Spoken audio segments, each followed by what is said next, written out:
Welcome to the Fear and Greed Business News Afternoon Report for Tuesday, the 7th of May, 2024. I'm Sean Aylmer.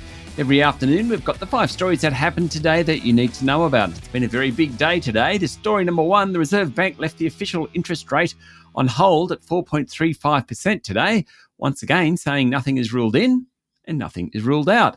Following the 2:30 p.m. announcement, the S&P ASX 200 surged to finish the day up 1.4%. Equity traders thought the central bank would be more aggressive in commentary about the potential for a future rate hike. When that didn't happen, equities jumped. By the close, all 11 sectors had recorded gains and the bourse finished at 7,793 points.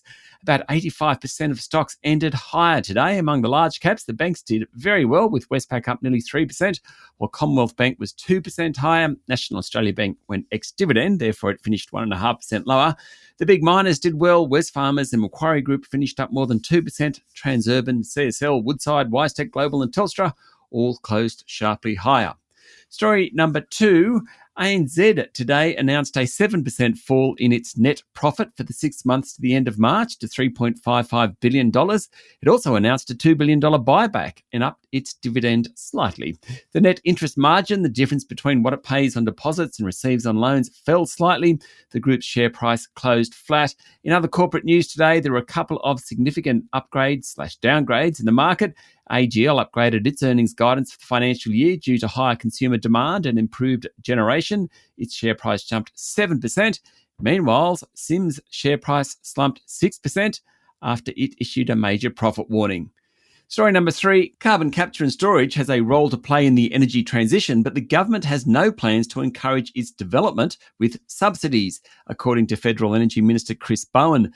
He told the Australian British Chamber of Commerce that the government believed that it had no role to play in extending the life of the use of coal, but could play a role in hard-to-abate energy sectors. Mr. Bowen said the government's view on carbon capture and storage is very pragmatic. Its approach is that it can and should play a role in hard-to-abate sectors, in particular where it's proven to work, and it's not simply greenwashing.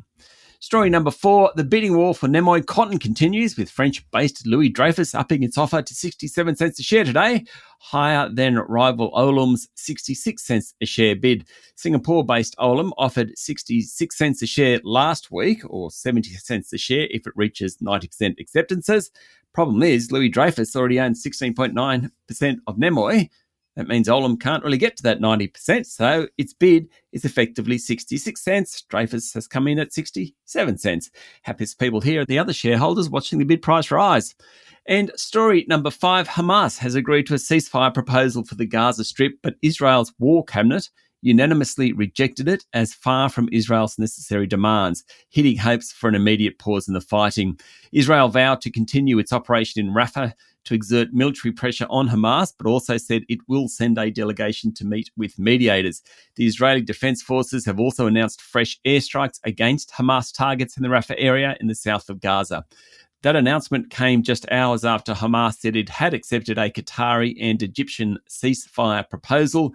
Questions, though, were raised almost immediately about the details, with both the US and Israel officials saying they were studying the Hamas response. That's all according to Bloomberg.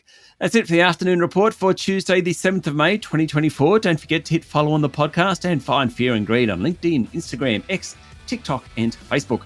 Join Michael Thompson and I tomorrow morning for the Fast 5 by Fear and Greed, the top 5 business stories you need to know in just 5 minutes. I'm Sean Aylmer. Enjoy your evening.